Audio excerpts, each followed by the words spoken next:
আসসালামু আলাইকুম রহমতুল্লাহ বরকাত। প্রবাসী টপ নিউজ ইউটিউব চ্যানেলের পক্ষ থেকে সবাইকে স্বাগতম। দর্শকবৃন্দু, আজকে পলিব্যাগে কোকোফিট দিয়ে লাউ চাষ ভিডিওটা আপনাদেরকে দেখাবো এবং এবি সারের ব্যবস্থা সম্পর্কে কিছুটা আপনাদেরকে জানাবে ইনশাল্লাহ। সুরজ ভাই আমাদের সাথে আছে, আর পরবর্তীতে আস্তে আস্তে আপনাদেরকে সব কিছু জানানো হবে। আমাদের চ্যানেলটা সাবস্ক্রাইব করে আরও নিত্য নতুন ভিডিও পাওয়ার জন্য অপেক্ষা করবেন ইনশাআল্লাহ।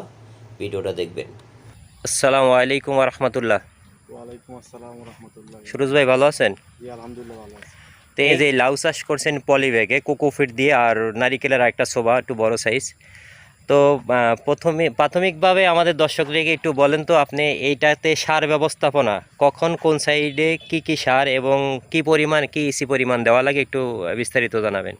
এখানে আমরা ব্যবহার করলো বাজা ABC, ঠিক আছে।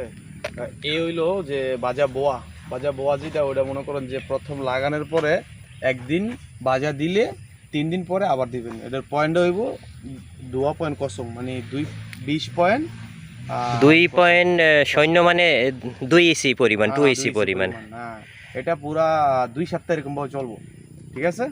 জি 3 দিন পর পর একবার, 2 সপ্তাহ এভাবে চলবো। তারপরে আবার এটা যে গাছটা একটু বড় হইব, জি তারপরে আবার মনে করেন যে এই মানে ফুল বাইরে শুরু হইব, ওই সময় আরেকটা আছে বাজা বোঙ্গা, ওটা একসাথে শুধু বাজা বোঙা বলতে দর্শক বিন্দু এটা হচ্ছে যে সার ফুল আসলে কি সার দিতে বাড়ানোর হবে জন্য, আর কি। হ্যাঁ ফুল বাইরানোর জন্য। ওটা বাজা বোঙ্গা যেটা, ওইটা মনে করেন যে 1 সপ্তাহ আপনি 2 দিন পর পর একবার করে একসাথে দিবেন। এরপরে আবার আসছিল বাজা সি যেটা, ওইটা হইলো বোয়া। ওইটা মনে করেন সবসময় শেষ পর্যন্ত, শুরু থেকে শেষ পর্যন্ত প্রতিদিন একবার করে বা 2বার করে, যে যেরকম করে দেয় আর কি। আমরা প্রতিদিন একবারও দিই, 2বারও দিই, ঠিক আছে। এই আর এটা চাষাবাদের পদ্ধতি হলো মনে করেন যে কোকোচি ডিঙান ক্লাপা সাবর দিয়া এই গাছগুলো আমরা বসাইছি এখানে। দর্শকদের একটু ভালো করে বলি, কোকো সিড বলতে এটাকে বোঝায় আর কি। হ্যাঁ এটা কোকোচি। এটাকে বোঝায় দিয়ে নারিকেলের সোবাটা কেটে কেটে টুকরো টুকরো করা, আর পাশে যেটা কোকোফিট ক্লাবা সাবু যেটা মানে নারিকেলের কোকোফিট আর কি, যেটা এই পাউডার গুঁড়া, এইটা দুইটা। আর এখন এইটা মাঝে ব্যবহার করা হয় এই জন্য যে যাতে ফাঁকা থাকলে অক্সিজেনটা বেশিভাবে ঢুকে। আর আমাদের সুরজ ভাই যেহেতু মালয়েশিয়াতে অনেক দিন আসলে এই চাষাবাদের ব্যাপারে উনি মালয়েশিয়ার অনেক দক্ষ, কিন্তু অনেক সময় ওই আপনার বিষয়গুলো বাংলা বলতে ভাইয়ের সমস্যা হয়।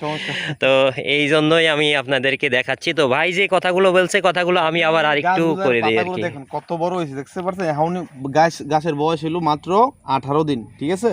হ্যাঁ 18 দিন এখন ইনশাল্লাহ গাছের পাতাগুলো দেখেন কি সুন্দর। 18 দিনে আবার ফুলেরও কলি বের হয়েছে কিছু গাছের ভিতরে আমরা দেখতে পাইতেছি। আমরা এখন এটার মধ্যে বাজা বোঙ্গা স্টার্ট করে দেবো সামনের আর 2-3 দিনের মধ্যে বাজা বোঙ্গা স্টার্ট করে দেবো। এইটা প্রথমে যেটা দেওয়া হয়েছে এটা হচ্ছে আপনার গাছের গ্রোথের জন্য ব্যবহার করা হয়েছে এ সেটে, যেটা ভাই বলছে। তারপরে হচ্ছে ভাজা বোঙা বলতে ফুলে আসলে যেই সারটা ব্যবহার করা হয় সেই সারটা ব্যবহার করা হবে এ সেটে আর কি, 2 ইসি পরিমাণ। আর তারপরে ব্যবহার করা হবে যে ভাজা বুয়া, ফল আসলে কি সারটা ব্যবহার করা হবে। তো দর্শকবিন্দু, আপনারা দেখতে পাচ্ছেন আমাদের এই চাষাবাদগুলো তো আমরা ইতিপূর্বে আপনাদেরকে দেখাইছি। আর সারের যেই কথাগুলো আপনাদেরকে এখন আমরা ক্লিয়ার করি। ছোট অবস্থায় এ সেট আর বি সেট, এ সেটের যে যখন প্রথমে দিতে হয় 21 দিন পর্যন্ত, আপনি 7 দিন পর পর বা গাছের পজিশন বুঝে। আর দ্বিতীয়ত এ সেটটা ব্যবহার করা হয় আপনার 2 ইসি পরিমাণ। এখানে 3টা সার ব্যবহার করা হয়। 3টা সারের একটা সার আমরা বাংলা এখন এটা আমি পরে আপনাদেরকে জানাই দিব। তো এখানে আয়রন ব্যবহার করা হয় আর ক্যালসিয়াম ব্যবহার করা হয়। আরেকটা সার ব্যবহার হয়, 3টা, টোটাল 3টা সার ব্যবহার করা হয়। তো এটা হচ্ছে এ সেটের ভিতরে। বি সেটের ভিতরে 9টা সার ব্যবহার করা হয়। এটা আমরা আস্তে আস্তে আপনাদেরকে ক্লিয়ার করব। তো আপনারা দেখতে পাচ্ছেন মাত্র 18 দিন বয়স, গাছের অনেক ফুল আসতে শুরু করছে আলহামদুলিল্লাহ। তো এই পদ্ধতিতে আমার ইতিপূর্বে অনেক ভিডিও যারা দেখছেন আমাদের, এই বুদ্ধি চাষাবাদ করলে একটা গাছের থেকে 30 কেজি পর্যন্ত এই লাউ নিতে পারবো, মানে বাইর করতে পারবো কেজি পর্যন্ত, যদি এরকম যারা আছে না, যারাটা দিলে। এইভাবে আপনাদের আমার এই দেশে মালয়েশিয়াতে লাউ চাষাবাদ আসলে ছোট ছোট লাউয়ের সাইজ ভাই বলছে 30 কেজি, অনেকে বলবে মাত্র 30 কেজি। বাংলাদেশে একটা লাউ 4-5 কেজি হয়, কিন্তু এই দেশের একটা লাউ 3 পোয়া, হাফ কেজি, 1 কেজি, এর বেশি হইলে আসলে চলে না।